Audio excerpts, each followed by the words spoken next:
Yes, people, welcome back to the 1894 for a Southampton versus City FA Cup quarter-final review. Let's get into our thoughts. Okay, so a 4-1 win down in St Mary's. We've got the monkey off our back with Southampton. We knew going into this game they were going to be a tough game for us because they have got 2 draws off us this season and taking 4 points off us in the league, essentially. Like, they are, like I keep saying, a major reason as to why the league race is well and truly on. So we did have our apprehensions going down to Southampton today. And the proof was in the pudding. They were a very tough performance, or a very tough team to play against. 4-1, in my opinion, I think for those of you who saw the game will agree with me, and you can give your thoughts now in a sec, Joe, is very much a flattering result for us. I thought for 75% of the game, maybe 60 minutes, maybe 65 to 70 minutes, we were actually very poor. What are your thoughts? Yeah, no, it took us till the first set of substitutions to really kick into gear and actually start playing, you know, at a decent level. I thought we did pick up in the second half for the last half an hour or so, but again, that was because the subs came on. We were so slow and lethargic in the first half, especially, that I'm not surprised it was 1-1. I was kind of hoping we'd keep it at 1-0, you know, keep it tight at the back, but that wasn't to be. And I mean, it was all that Southampton deserved at the time because they were the ones with all the pressure. They were the ones seemingly with all the chances. They'd had a couple before that. So, you know, I thought it was just going to be one of them days again, which, you know, it's just going to be difficult. And I thought that it could be over. The FA Cup could be over. But yeah, 4-1 flatters us. Like, we didn't deserve it. But I mean, we were clinical today. We took the chances that we did get. And that is, you know, that's important. We need to keep doing that. We got a bit of luck with our first goal, didn't we? It was some poor defensive clearance. I'll give Jesus credit. He did well to get the touch on for Sterling, who was in the right place at the right time, and then he got a bit of luck with the deflection. But that didn't reflect the first half. I think it's fair to say Southampton played the best football in the first half. They were pressing high. They were in our faces. They were controlling the flow of the game. We stood off them and gave them time. We weren't pressing high. We were really missing Mahrez, Foden, and Bernardo in the first half because they are 3 really aggressive, intense pressers. They will get up in the centre halves and the full-backs' faces and force errors. Grealish and Jesus simply weren't offering that. So players like Ward-Prowse and Armstrong were able to get the ball in midfield and come into our half and pick and choose when they were going to, or pick and choose where they wanted to pass the ball. And ultimately, yes, they got a bit of luck with their goal because unfortunately for Laporte, it deflected off his ankle. But the question the blame, in my opinion, has to be put on Zach Steffen. A goalkeeper in that situation, on sort of the edge of his 6-yard box, has to be much faster off his line. He was able to anticipate the ball coming through from quite some distance. He would have seen it from quite some distance and had to make a quick decision. I firmly believe Ederson makes that ball and either gets the ball cleanly and it's end of attack, end of situation, or else gives away a penalty, which I think is what Zach Steffen was a bit worried about doing. But either way, it resulted in a goal for Southampton. So it's definitely a goalkeeping error, Joe. Yeah, even if I think the thinking of him was he didn't want to give a penalty on the stroke of half time because he didn't want like a very high chance of conceding a goal and it being 1-1. But again, at the end of the day, it's gone in. So you wonder why he hasn't just gone and claimed it. Like, he needs to command his box. He needs to be that force in that area. He needs to claim everything. Like, I know it's pretty unrealistic to say that he's, you know, going to get past Ederson, because I don't think he will. I don't think really anyone will with the way that we play at the moment. But, you know, he has to try still. Like, he has to put a little bit of pressure on. Say Ederson goes through a patch of making a few mistakes and costing us a few points. Like, he can put a little bit of pressure on every now and then. And look, this cup football's the only football he gets. So if he messes up and he's out, he won't play football. It's as simple as that. He knows his game time gets limited if he makes mistakes, and it costs us games like that. But I think he redeemed himself a little bit. There was a one-on-one save when we were 2-1 up, and we went and scored not too long after that. So that was a crucial point. I'd think if it was 2-2, then you'd possibly be looking at extra time because Southampton would have sat back a little bit. You know, they would have been happy to take it a little bit longer. They wouldn't have had to come at us and score a goal. So a bit up and down, really. I mean, look, he hasn't played a lot of football. He's come back off an injury. We know he didn't play in the last round of the Cup. So yeah, it's something that he's got to work on, and I wasn't too comfortable with him at the ball at his feet either. I thought there was a couple of times where he gave it away. I just wasn't too comfortable.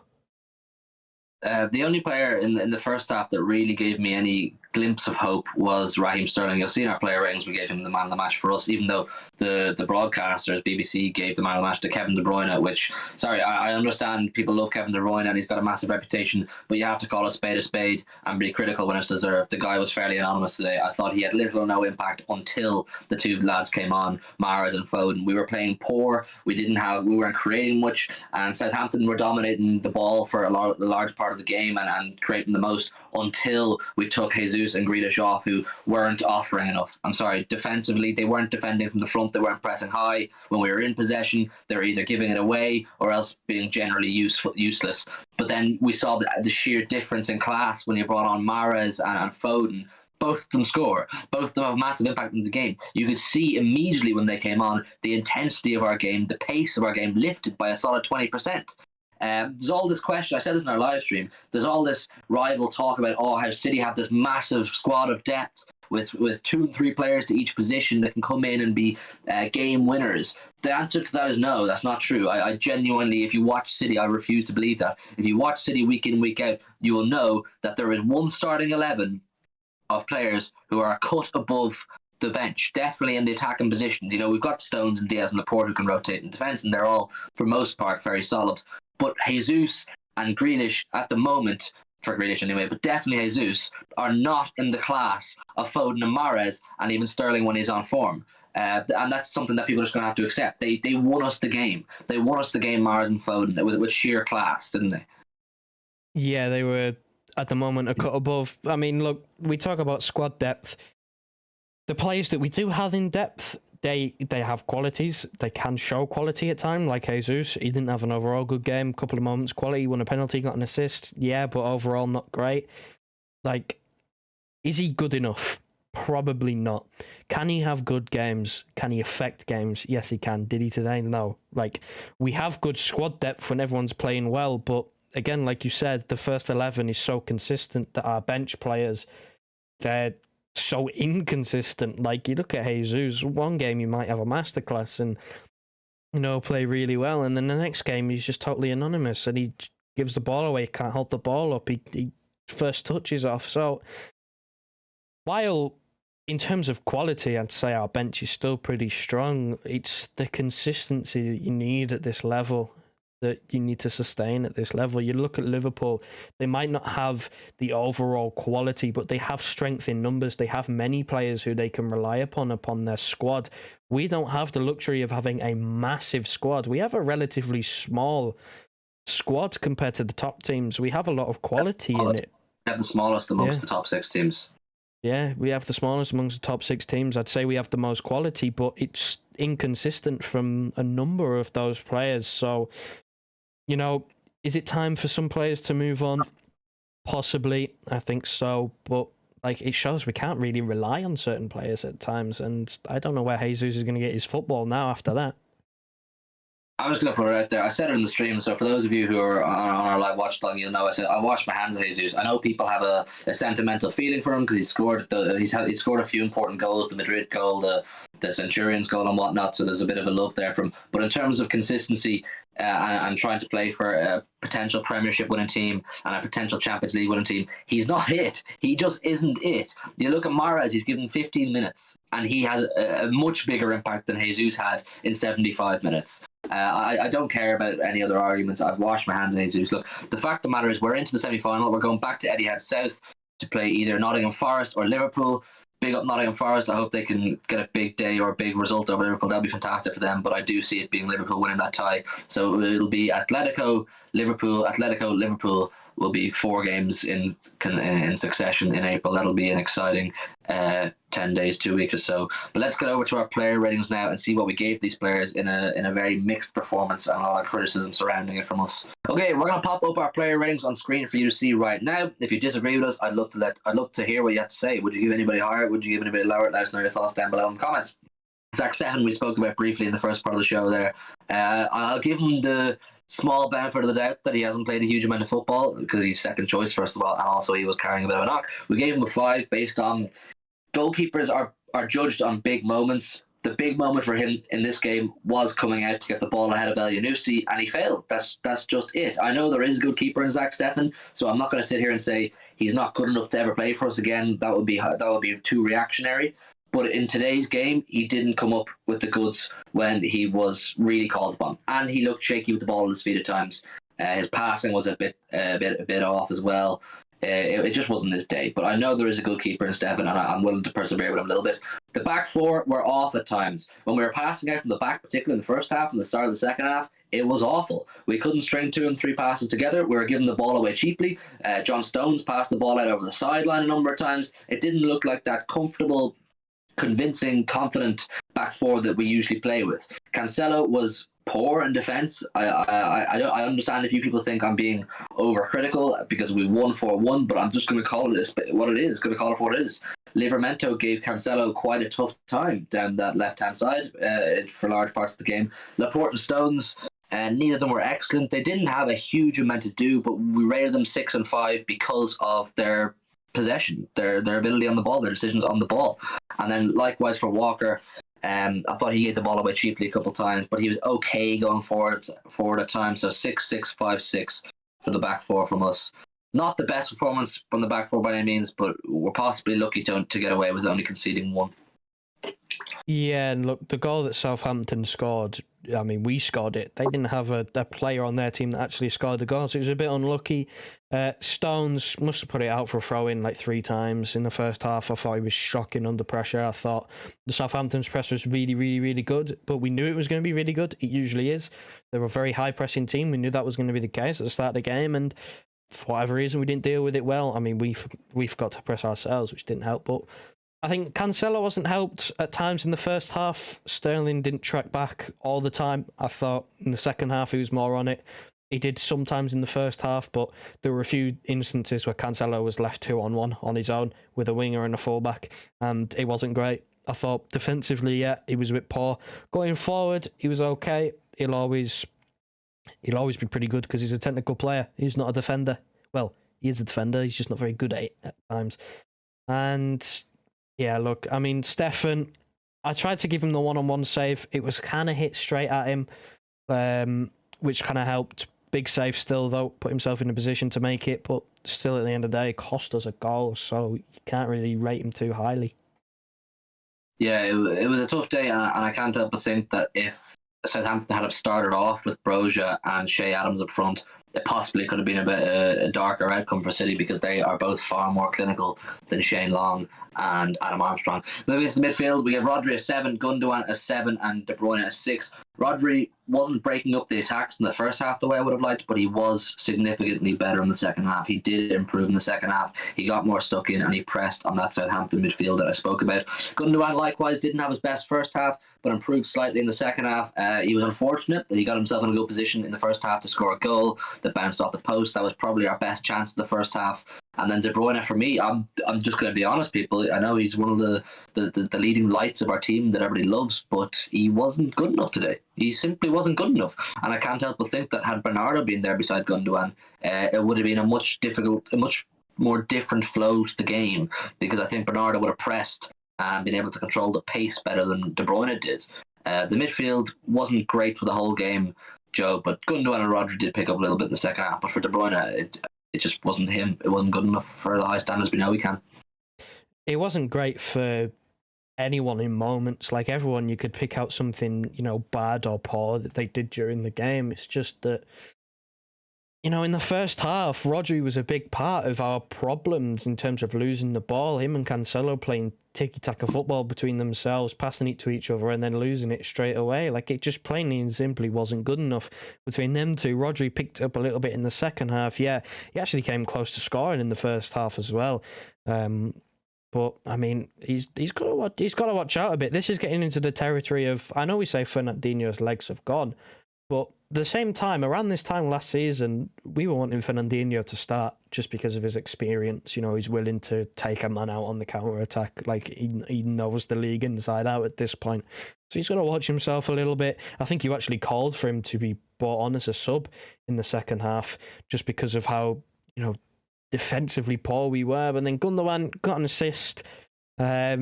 Silent operator as always. He doesn't really stand out too much. Unlucky to hit the post. Kept the ball. I'd say kept the ball pretty well considering the rest of the team, but nothing particularly stand out. And De Bruyne, I've gone on about him enough. I don't really want to say anything apart from brilliant penalty, superb penalty, absolutely fantastic finish. Put it where the keeper's guessed the right way and he still hasn't saved it. That is a superb penalty. But other than that, he got a kind of assist for the first goal. He put the cross in, which Southampton failed to deal with. But like other than that, he didn't really have an effect on the game at all. No, he didn't. He struggled to get a grip hold of the game, De Bruyne, and I wouldn't have been totally against taking him off. He's got to improve, I think, going forward. He is obviously a crucial player. Pep leaves him on because he's capable of those magic moments, but it didn't really happen. Good penalty, not a great performance. Maybe to the front three, we gave Sterling an 8 and the star beside his name. He is our man of the match. Like I said, I don't understand why BBC gave De Bruyne man of the match. He just wasn't. We gave Sterling man of the match because he started and he was probably the best of the starters in the day. I think had either Mahrez or Foden had started or played longer than they did, they only got 15 minutes each, one of them would have got man of the match. The improvement in the overall team by them just coming on was so noticeable. So one of them would have got it. But Sterling didn't have a bad performance. He was playing amongst a lot of crap, a lot of players not on form, but he was threatening. He was getting in behind the defence. He was taking players on. He was having shots on goal. I was overall happy with Sterling.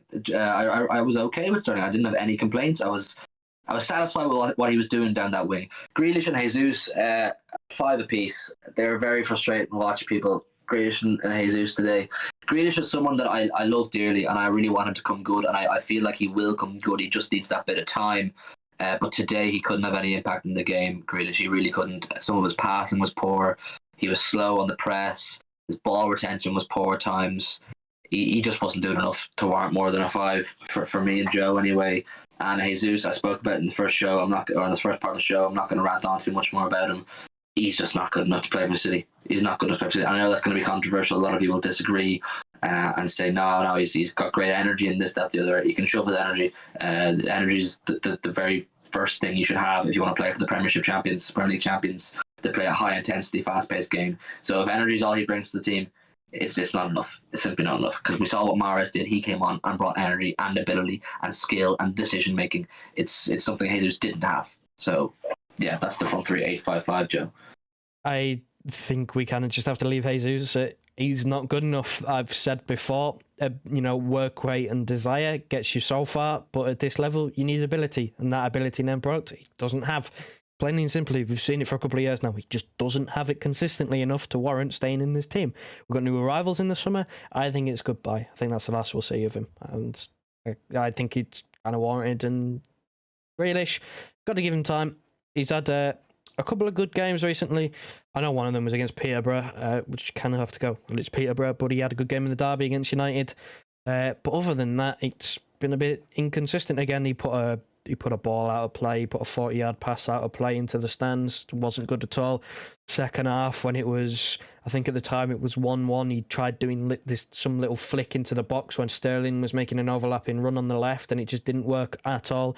Wrong decision, wrong final ball. Didn't come off for him today. And encouraging to see Pep actually using his substitutions this time, bringing players on to affect the game, something that he hasn't done in the league. I don't know whether it's because he doesn't think he has enough, because he doesn't have 5 or whatever, but again, he's used them and they've worked, and they were the right subs as well. Perfect substitutions. And Sterling, I think it kind of speaks for itself that the man of the match in a 4-1 win has got an 8. It's not pretty. We weren't good. He was bright. I didn't like him in the first half, not tracking back all the time. Second half, he came to life, started pressing much better. Of course, he got the goal in the first half. He was the only man who was consistently dangerous down that side. Yeah, I give props to Sterling and I give props to Pep. They were the perfect substitutions. We said at half-time we wanted definitely Mahrez and Foden to come on, and possibly Bernardo, and those two men came on and changed the game.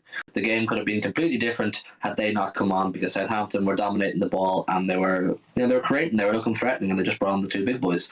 Look, it's you can flip it on its head and say it wasn't the best performance, but we still got a 4-1 win. I agree.